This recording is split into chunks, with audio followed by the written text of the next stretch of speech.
Hello friends, आज हम लोग मैटर चैप्टर स्टार्ट करने वाले हैं। चलिए वीडियो स्टार्ट करते हैं।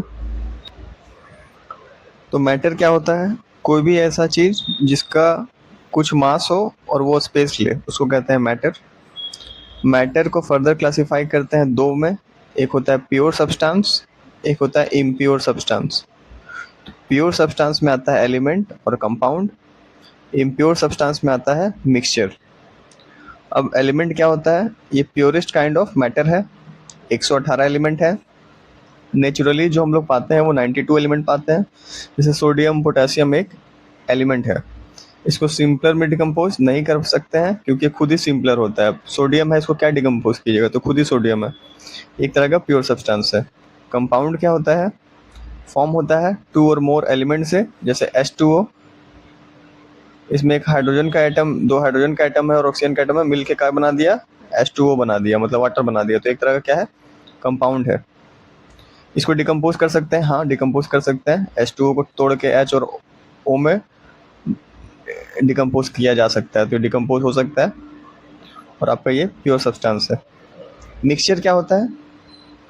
मिक्सचर होता है आपका जो बना होता है टू और more than two pure substance से, उसको कहते हैं मिक्सचर। मास के प्रोपोर्शन में, इसको अब ज़्यादा दिमाग मत लगाइएगा। दो तरह का मिक्सचर होता है, एक होता है होमोजीनियस, एक होता है हेट्रोजीनियस।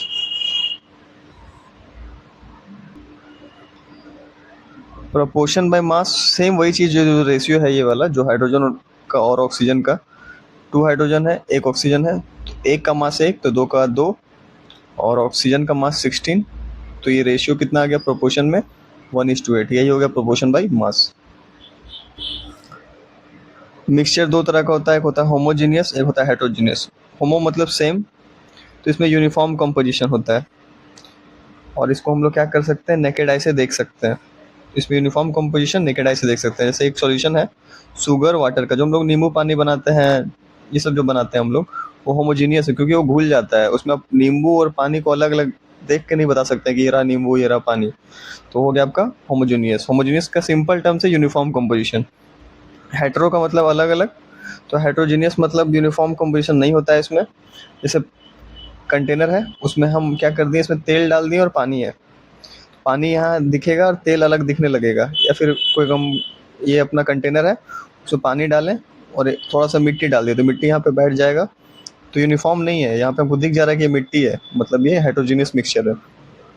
और क्या कर सकते हैं, इसको हम लोग नेकेड आई से देख सकते हैं। हाँ भाई, आँख से देख सकते हैं कि हाँ यहाँ मिट्टी है। उसकी एग्जाम्पल क्या है? अपना जो एग्जाम्पल है इसका मिल्क है, सॉइल है, कोलाइड है, सस्पेंशन इसका एग्जाम्पल है। अब आते हैं चेंज इन रिएक्शन क्या होता है। दो तरह का होता है, एक होता है फिजिकल चेंज, एक होता है केमिकल चेंज। फिजिकल मतलब बाहर से हमको दिख जाएगा, शेप में, आपका साइज में, शेप में और साइज में, कलर में, ये सब में क्या होता है? सेम रहता है। और आपका क्या होता है, इसमें न्यू सब्सटेंस फॉर्म नहीं होता है फिजिकल में। केमिकल में न्यू सब्सटेंस फॉर्म होता है। और ये कलर चेंज, ये सब जो होता है उसमें देखा जाता है। सिंपल टर्म्स में समझे फिजिकल चेंज क्या हो गया, जैसे मान लीजिए आपका आइस है, कुछ देर इसको छोड़ दिए, पिघल के वाटर बन गया। पहले भी पानी था, पानी का ये बर्फ के फॉर्म में था, लेकिन था पानी, मतलब कुछ केमिकल चेंज इसमें नहीं आया। फिर से वाटर को चाहेंगे तो बर्फ कर बना सकते हैं, आइस बना सकते हैं इसको। लेकिन केमिकल चेंज क्या हो गया, मान लीजिए पेपर है, उसको हम लोग बर्न कर दिए, जला दिए, तो ये बन गया एस। अब एस से फिर से पेपर बना दीजिएगा, पॉसिबल ही नहीं है। मतलब केमिकल चेंज को हम लोग रिटर्न नहीं जा सकते हैं, लेकिन अपना जो फिजिकल चेंज है उसमें हम लोग रिटर्न जा सकते हैं। केमिकल चेंज का एग्जांपल में जैसे मिल्क टू योगर्ट, दूध से हम लोग जो दही बनाते हैं। अब किस किस स्टेट्स में मैटर पाया जाता है? सबसे पहले सॉलिड, लिक्विड और गैस। सॉलिड में जो होते हैं मैटर के जो पार्टिकल्स होते हैं वो टाइटली पैक होते हैं। क्या होते हैं? Tightly pack. और लिक्विड में थोड़े कम होते हैं, इस तरीके से आप देख सकते हैं, थोड़ा सा लूज रहता है, लिटिल रहता है। गैस में पूरा लूज रहता है।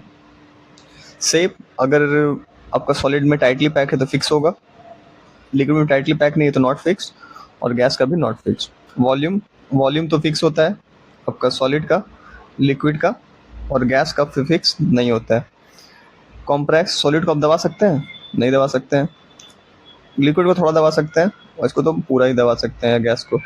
डेंसिटी, इसका मास ज़्यादा है तो डेंसिटी क्या होता है, मास बाय वॉल्यूम। तो डायरेक्टली प्रोपोर्शनल किसका हो गया, मास का। तो इसका मास ज़्यादा होगा जनरल केस में सॉलिड का, तो हाई। इसका लो डेंसिटी लिक्विड का, इसका वेरी लो।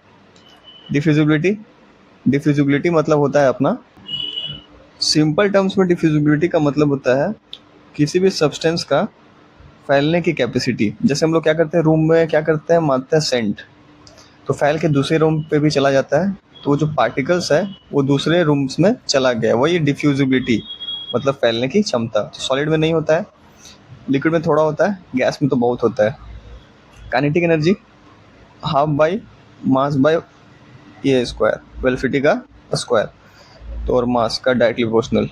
तो अब जहाँ कंफ्यूज होंगे डायरेक्टली प्रोपोर्शनल ये सब क्या होता है, देखिए कुछ नहीं, जैसे आपका इस तरीके से लिखा हुआ है, मान लीजिए कोई भी चीज़ है, ए का कोई फॉर्मूला है एम आर स्क्वायर, तो ए जो है एम का ऊपर में जो है ये दोनों हो गया डायरेक्टली प्रोपोर्शनल, मतलब a is directly proportional to M.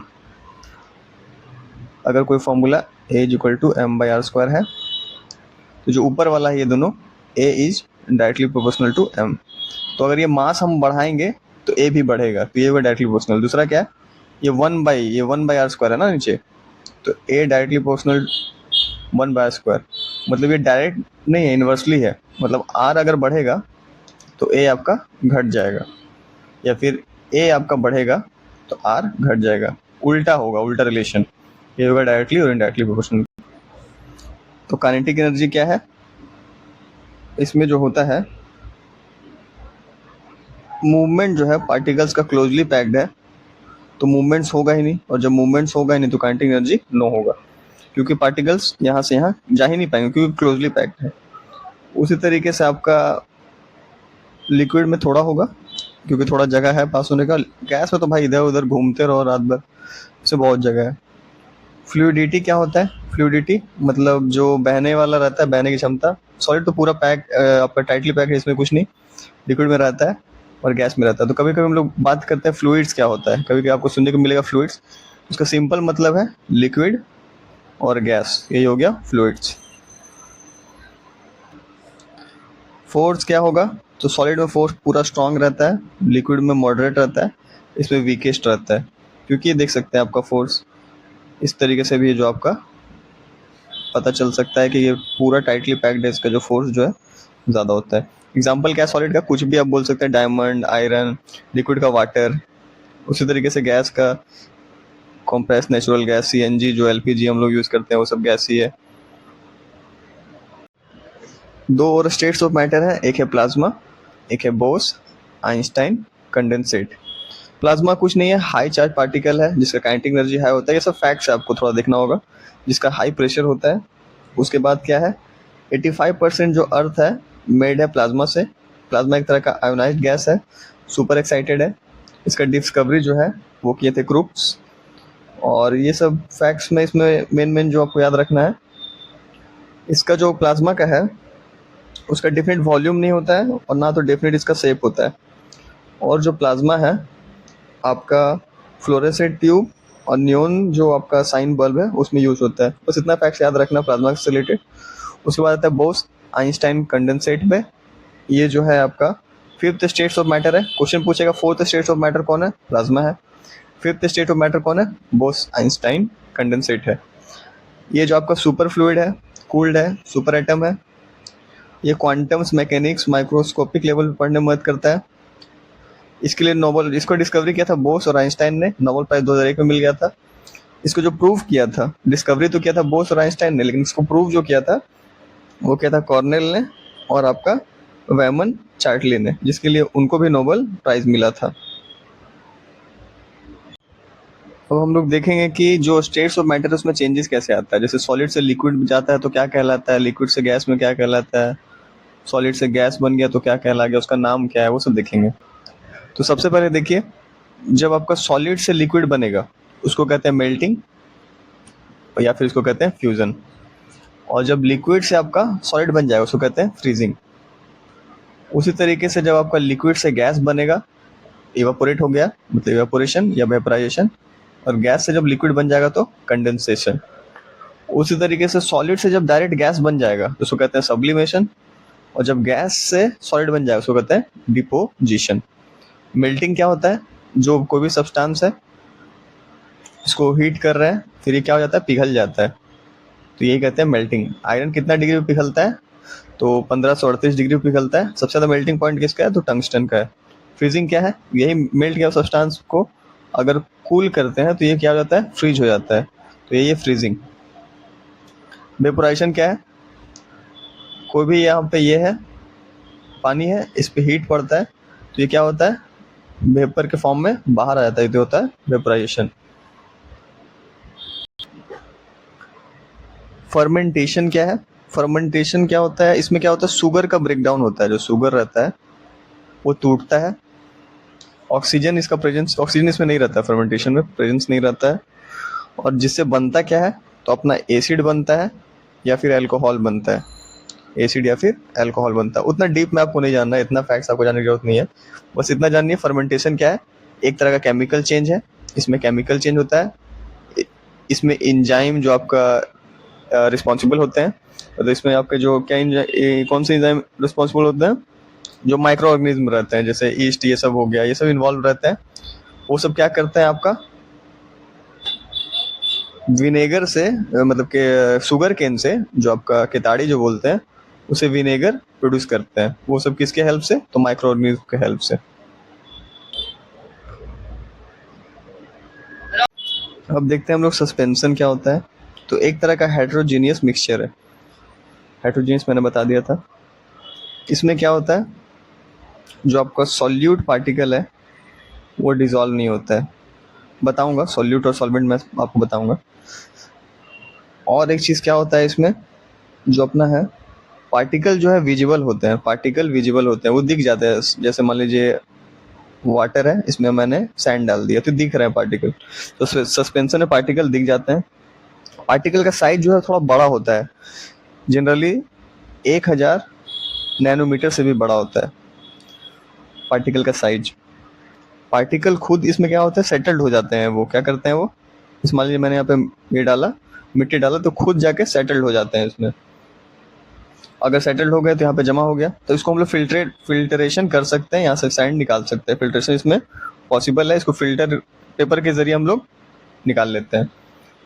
और जो सस्पेंशन है वो लाइट को स्कैटर करते हैं, लाइट को स्कैटर करते हैं। सस्पेंशन हम लोग को इजीली दिख रहा है यहीं पे कि आपका क्या है, यूनिफॉर्म नहीं है। सस्पेंशन यूनिफॉर्म नहीं है, वो क्या है, हेट्रोजीनियस मिक्सचर है। एग्जाम्पल में वही सैंड जो हम लोग का वाटर में रहता है वो हो गया, या फिर हम लोग क्या कर सकते हैं, इसमें वाटर में हम लोग शॉक का जो पाउडर डाल देंगे, तो वो भी एक तरह से क्या है, सस्पेंशन है। अब लेटेंट हीट ऑफ फ्यूजन और लेटेंट हीट ऑफ वेपोराइजेशन क्या होता है, तो बस इतना याद कर लिए। फ्यूजन से क्या होता है, आइस आपका मेल्ट हो जाता है, आइस आपका मेल्ट हो जाता है। और आपका वेपोराइजेशन से क्या होता है, वाटर आपका स्टीम बन जाता है। बस इतना आपको याद रहेगा तो आप इजीली ये दोनों टर्म्स को डिफाइन कर लीजिएगा। तो अब लेटेंट हीट ऑफ फ्यूजन का मतलब क्या हो गया, किसी भी सॉलिड को लिक्विड में कन्वर्ट होने में जितना हीट एनर्जी चाहिए, टेम्परेचर को कांस्टेंट रखते हैं इसमें, उसको बोलते हैं latent heat of fusion. Symbols में क्या हो गया, फ्यूजन मतलब आइस मेल्ट, आइस मेल्ट मतलब आइस मतलब सॉलिड, तो सॉलिड से लिक्विड बनने में जितना हीट एनर्जी रिक्वायर्ड है, टेम्परेचर को इधर कांस्टेंट रखे हुए, वो कहलाता है latent heat of fusion. Vaporisation में क्या है, वाटर स्टीम मतलब क्या हो गया, लिक्विड से गैस बन रहा है इसमें, तो लेटेंट हीट ऑफ वेपोराइजेशन क्या हो जाएगा आपका, किसी भी लिक्विड को गैस में बदलने के लिए कितना हीट एनर्जी रिक्वायर्ड है, टेम्परेचर को कांस्टेंट रख के, ये टर्म्स है बस इतना याद रखिए, टेम्परेचर कांस्टेंट रख के करते हैं, वो एक प्रोसीजर है। तो लेटेंट हीट ऑफ वेपोराइजेशन क्या है, लिक्विड को गैस बदलने में जितना हीट एनर्जी रिक्वायर्ड है, वही क्या है आपका लेटेंट हीट ऑफ वेपोराइजेशन। अब अगला टर्म्स आ गया आपका सॉल्यूट और सॉल्वेंट, सॉल्यूट और सॉल्वेंट। तो इसको हमें अब देखना है। तो सॉल्यूट 3 3 6 सॉल्वेंट 3 3 6 एक साथ। तो देखिए जो सॉल्वेंट है, सॉल्यूट में 3, इसमें 3 अल्फाबेट, इसमें 7। तो सॉल्वेंट जो है आपका वो लार्जर है, देखिए लार्जर है 7। मैं आपको याद करने के लिए बता रहा हूँ। सॉल्वेंट जो होता है लार्जर होता है। सॉल्वेंट डायरेक्टली याद कर लीजिए, वाटर। वाटर क्या है, एक तरह का सॉल्वेंट है, लार्जर इन क्वांटिटी है, और दूसरे चीज को अपने आप में डिसॉल्व करा लेता है। सॉल्यूट क्या हो गया, लेसर इन अमाउंट, और खुद जाके डिसॉल्व हो जाता है। जैसे सॉल्ट, जैसे हम लोग का एक मिक्सचर हो गया सॉल्ट वाटर का, नमक पानी में। इसमें जो वाटर आपका है ज़्यादा क्वांटिटी में है तो हो गया आपका सॉल्वेंट। सॉल्ट आपका कम क्वांटिटी में है तो आपका हो गया सॉल्यूट। अब अगला टर्म्स है सैचुरेटेड सॉल्यूशन और एक है अनसैचुरेटेड सॉल्यूशन। तो सैचुरेटेड सॉल्यूशन क्या होता है, जिसमें जो आपका रहता है मैक्सिमम अमाउंट ऑफ सॉल्यूट रहता है। मैक्सिमम अमाउंट ऑफ सॉल्यूट है वो आपका डिसॉल्व हो चुका रहता है। जो भी आपका ये रहा कंटेनर, जितना मैक्सिमम अमाउंट ऑफ सॉल्यूट, जैसे मान लीजिए ये नींबू नमक पानी बना रहा है, तो इसमें हमने जो मैक्सिमम अमाउंट ऑफ जो सॉल्यूट है, सॉल्यूट मतलब सॉल्ट, ये डिसॉल्व हो गया है। अब इसमें सॉल्यूट और आप ऐड कीजिएगा तो आप भूलेगा नहीं, आप भूलेगा ही नहीं, वो मैक्सिमम अपना हो चुका है जितना होना था उसको। तो वो क्या कहलाता है, सैचुरेटेड सॉल्यूशन। ठीक है। उसी का जस्ट अपोजिट होता है अनसैचुरेटेड सॉल्यूशन, जिसमें अभी मैक्सिमम नहीं हुआ है। इसमें आप और सॉल्यूट डालिएगा अभी घुलते रहेगा, तो क्या हो जाएगा, अनसैचुरेटेड सॉल्यूशन। इसमें क्या होता है, सॉल्यूट जो है डिसॉल्व होगा, इसमें सॉल्यूट डिसॉल्व नहीं होगा। तो सिंपल टर्म्स में हम जान गए सैचुरेटेड सॉल्यूशन क्या हुआ और अनसैचुरेटेड सॉल्यूशन क्या हुआ। सैचुरेटेड का मतलब और सॉल्यूट डालिएगा डिसॉल्व नहीं होगा, अनसैचुरेटेड मतलब और सॉल्यूट डालिएगा डिसॉल्व होगा। अब देखते हैं हम लोग डाइल्यूट सॉल्यूशन क्या होता है, कंसंट्रेटेड सॉल्यूशन क्या होता है। डाइल्यूट और कंसंट्रेटेड, तो सिंपल डाइल्यूट कंसंट्रेटेड। तो आपका जो डाइल्यूट होता है उसमें पानी ज़्यादा होता है, और जो कंसंट्रेटेड होता है उसमें आपका पानी कम होता है। उस तरीके से अगर पानी ज़्यादा है मतलब सॉल्वेंट ज़्यादा है, सॉल्यूट कम है। पानी कम है मतलब आपका सॉल्वेंट जो है कम है और सॉल्यूट ज़्यादा है। तो डाइल्यूट क्या हो गया आपका, सिंपल डाइल्यूट कर रहे हैं मतलब कुछ नहीं, एसिड है या पानी डाइल्यूट कर रहे हैं मतलब पानी ऐड कर रहे हैं, वाटर ऐड कर रहे हैं। कंसंट्रेटेड है मतलब पानी कम है, डाइल्यूट मतलब वाटर ज़्यादा, कंसंट्रेटेड मतलब पानी कम, सिंपल। अब ये कोलाइड क्या होता है, तो कोलाइड भी एक तरह का हेट्रोजीनियस मिक्सचर है जिसको हम लोग नेकेड आई से देख नहीं सकते हैं। और इसमें जो पार्टिकल का साइज जो इसमें होता है वो सॉल्यूशन और सस्पेंशन के बीच का होता है। तो कोलाइड में पार्टिकल का साइज कितना होता है, 1 नैनोमीटर से 1000 नैनोमीटर के तक के रेंज का पार्टिकल का साइज होता है कोलाइड्स में। और पार्टिकल जो होता है इसमें भी विजिबल नहीं होता है, हम लोग देख नहीं सकते हैं, विजिबल नहीं होता है। और इसमें क्या होता है, जैसे आपका सस्पेंशन में क्या होता था, पार्टिकल्स सेटल डाउन हो जाता था, लेकिन इसमें सेटल डाउन भी पार्टिकल्स नहीं होता है। और उसमें क्या करते थे, फिल्टर से सेपरेट कर लेते थे, इसमें सेपरेट भी नहीं कर पाते हैं। और ये कोलाइड क्या करता है, इसका जो पार्टिकल्स है वो टिंडल इफेक्ट शो करता है। वो देखेंगे टिंडल इफेक्ट क्या होता है, ये शो करता है। उसके बाद क्या करता है, और इसमें कोलाइड्स में क्या करते हैं, पार्टिकल चार्ज कैरी करते हैं। चार्ज हमने देखा था, positive charge, negative charge, positive charge cation, negative charge anion, ये सब चार्ज कैरी करता है कोलाइड्स में पार्टिकल। और कोलाइड्स को हम लोग सेपरेट किसके जरिए कर लेते हैं, सेंट्रीफ्यूगेशन के जरिए कर लेते हैं पार्टिकल का साइज। उस तरीके से इसका एग्जाम्पल क्या है, मिल्क है। इसमें 2 टर्म्स है जो बहुत ज़रूरी है हमें समझना, एक होता है डिस्पर्स फेज, एक होता है डिस्पर्सन मीडियम। डिस्पर्स फेज वो होता है जो फैल रहा है, जो क्या हो रहा है, जो फैल रहा है वो हो गया डिस्पर्स, जो फैल रहा है। और डिस्पर्सन मीडियम क्या हो गया, जिसमें फैल रहा है, जिसमें फैल रहा है। इसको सॉल्यूशन के टर्म में देखेंगे तो ये जो होता है आपका डिस्पर्स फेज सॉल्यूट हो जाता है, और ये जो होता है सॉल्वेंट हो जाता है डिस्पर्सन मीडियम। तो सॉल्वेंट हो गया मतलब क्या हो गया, हायर इन क्वांटिटी, सॉल्यूट जो है वो लेसर इन क्वांटिटी। यही होगा डिस्पर्स फेज और डिस्पर्सन मीडियम। जैसे हम लोग मिल्क का बात करेंगे तो मिल्क में क्या होगा, आपका डिस्पर्सन मीडियम मैक्सिमम क्या होता है, डिस्पर्सन मीडियम मिल्क में वाटर हो जाएगा, और डिस्पर्स फेज आपका क्या हो जाएगा, तो जो डिस्पर्स फेज होगा मिल्क में वो हो जाएगा फैट पार्टिकल, फैट पार्टिकल्स। उसी तरीके से ये पूरा इंपॉर्टेंट चार्ट है जिसको हम लोग को याद करना है, जिसमें क्वेश्चन आता है इस तरीके से कि जो आपका फेस क्रीम है उसका टाइप क्या है, तो टाइप आपका इमल्सन है। जो फेस क्रीम है उसका डिस्पर्जन मीडियम क्या है, तो आपको बताना होगा लिक्विड है। इस तरीके से क्वेश्चन पूरा आता है। तो इसमें फेस क्रीम एक ज़रूरी है, एक सेविंग क्रीम भी आता है। इस तरीके से पूरा चार्ट इंपॉर्टेंट है। स्मोक का पूछता है कि आपका डिस्पर्जन फेस क्या है, तो सॉलिड है। अब आता है टिंडल इफेक्ट क्या होता है, scattering of beam of light, इसको कहते हैं टिंडल इफेक्ट। टिंडल इफेक्ट को किसने दिया था, आयरिश के साइंटिस्ट, मतलब आयरलैंड के साइंटिस्ट थे जॉन टिंडल ने दिया था।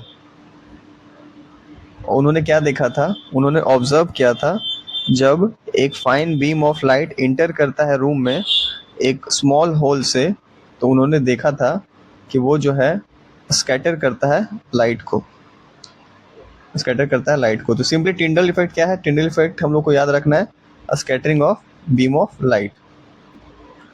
जब भी लाइट किसी कोलाइड से पास होता है, कोलाइड्स मतलब ये जो मिल्क हो गया ये सब कोलाइड से पास होता है, तो पार्टिकल उसको स्कैटर कर देता है, तो बीम दिखने लगता है हम लोग को। पार्टिकल स्कैटर कर दिया और हम लोग को बीम दिखने लग गया, वही हो गया अपना टिंडल इफेक्ट। जैसे फॉग में कार का जो, जैसे मान लिया फॉगी एरिया है, उसमें हम लोग कार का हेडलाइट मार दिए तो हम लोग क्या दिखने लगा, बीम दिखने लगा, तो वो एक तरह का क्या हो गया, टिंडल इफेक्ट हो गया। तो यही है टिंडल इफेक्ट। और जो टिंडल इफेक्ट है वो कोलाइड्स में होता है और सस्पेंशन में होता है, लेकिन जो सॉल्यूशन, ट्रू सॉल्यूशन होता है उसमें नहीं होता है, क्योंकि ट्रू सॉल्यूशन का जो पार्टिकल्स है बहुत छोटे रहते हैं ट्रू सॉल्यूशन के। अब हम लोग देखेंगे कि हम लोग कंपोनेंट और मिक्सचर को सेपरेट कैसे करते हैं। उसमें सबसे पहला प्रोसेस है इवापोरेशन के ज़रिए क्या सेपरेट करते हैं, तो रिमूव करते हैं सॉलिड। इसका एग्जांपल जैसे इंक को और सॉल्ट फ्रॉम वाटर को हम लोग सेपरेट करते हैं, वो इसका एग्जांपल हो गया। एक और एग्जांपल है जो शुगर सॉल्यूशन होता है, तो शुगर को उसमें सेपरेट कर लेते हैं वाटर से, शुगर फ्रॉम वाटर, वो एक तरह का इवापोरेशन का एग्जांपल है। अब अगला प्रोसेस आता है सेंट्रीफ्यूगेशन में क्या करते हैं, तो सेपरेट करते हैं लिक्विड या फिर सॉलिड को। और सेंट्रीफ्यूगेशन में क्या करते हैं, डेंसर पार्टिकल को सेपरेट करते हैं आपका लाइटर पार्टिकल से। इसका एग्जांपल क्या है, तो इसका जो मेन एग्जांपल है, सेपरेट करते हैं जो हम लोग ब्लड या यूरिन को, जो हम लोग फैट निकालते हैं मिल्क में से, ये डेंसर पार्टिकल इसमें से निकाल लिए, लाइटर पार्टिकल में से डेंसर पार्टिकल निकाल लिए फैट। उसी तरीके से जो वॉशिंग मशीन में यूज़ करते हैं हम लोग का सेंट्रीफ्यूगेशन, क्रीम निकालते हैं मिल्क से सेंट्रीफ्यूगेशन, बटर निकालते हैं कर्ड से सेंट्रीफ्यूगेशन। कोलाइड्स में भी यूज होता है सेंट्रीफ्यूगेशन, ये बहुत ज़रूरी है। कोलाइड्स किसके ज़रिए सेपरेट हो जाता है, सेंट्रीफ्यूगेशन के ज़रिए। अब अगला आता है हम लोग का सब्लिमेशन। सब्लिमेशन क्या होता है, तो सॉलिड से गैस में कन्वर्ट होना सब्लिमेशन। इसमें क्या होता है, ड्राई आइस का जो होता है उसको हम लोग सब्लिमेशन के जरिए करते हैं। एमोनियम क्लोराइड को, फिर आयोडीन को, नैप्थलीन को, ये बहुत इंपॉर्टेंट है नैप्थलीन, एंथ्रासीन को भी सब्लिमेशन, और सॉल्यूशन NaCl और NH4Cl को भी सब्लिमेशन के जरिए करते हैं। तो अगला क्या होता है, डिस्टिलेशन। इसमें क्या होता है, जो दो लिक्विड घुल जाते हैं मिससिबल, उसको हम लोग सेपरेट करते हैं डिस्टिलेशन से। इसमें किसको किसको करते हैं, गैसोलीन को, डिस्टिल वाटर को, उसके बाद अल्कोहल को, उसके बाद पैराफिन्स को, किरोसिन्स को। डिस्टिलेशन दो तरीका होता है, दो तरीके का होता है, एक होता है सिंपल डिस्टिलेशन और दूसरा होता है फ्रैक्शनल डिस्टिलेशन। तो सिंपलर जो रहता है उसमें ये सब, और सिंपलर में एक और रहता है जो बहुत ज़रूरी है, एसीटोन और acetone and water, acetone and water. उसी तरीके से ये रहा फ्रैक्शनल डिस्टिलेशन। उसमें क्या करते हैं, उसमें प्यूरिफाई करते हैं केमिकल्स को, और बॉइलिंग टेम्परेचर का डिफरेंस रहता है लेस देन 25 रहता है। और ये जो आपका फ्रैक्शनल में और सिंपलर में, इसमें लेस देन 25 डिग्री रहता है बॉइलिंग पॉइंट का डिफरेंस। और इसमें क्या सेपरेट करते हैं, जो हम लोग का कंपोनेंट ऑफ एयर है, एयर में जो जो कंपोनेंट है, कंपोनेंट ऑफ एयर, उसको हम लोग सेपरेट करते हैं फ्रैक्शनल डिस्टिलेशन से। कंपोनेंट ऑफ एयर में क्या हो गया, और एयर में क्या क्या है, नाइट्रोजन है, ऑक्सीजन है, ये सब हम लोग सेपरेट करते हैं फ्रैक्शनल डिस्टिलेशन से। एक आता है अपना क्रोमेटोग्राफी में किससे किससे हम लोग करते हैं। तो क्रोमेटोग्राफी क्या करता है, इसमें हम लोग देखते हैं डिफरेंट कलर फ्रॉम डाई। जो कलर का रिलेटेड है उसको हम लोग क्रोमेटोग्राफी से करते हैं। पिगमेंट फ्रॉम नेचुरल कलर से हम लोग करते हैं, और ड्रग्स फ्रॉम ब्लड्स को क्रोमेटोग्राफी के जरिए करते हैं। अब अगला आता है सेपरेटिंग फनल। सेपरेटिंग फनल में क्या करते हैं हम लोग, टू इमिसिबल लिक्विड, जो मिल ना पाए उस लिक्विड को हम लोग सेपरेटिंग फनल से करते हैं, जैसे ऑयल और वाटर। और डिपेंड करे डेंसिटी पे, हम लोग सेपरेट करते हैं इसको लेयर में। एक अगला आता है क्रिस्टलेशन।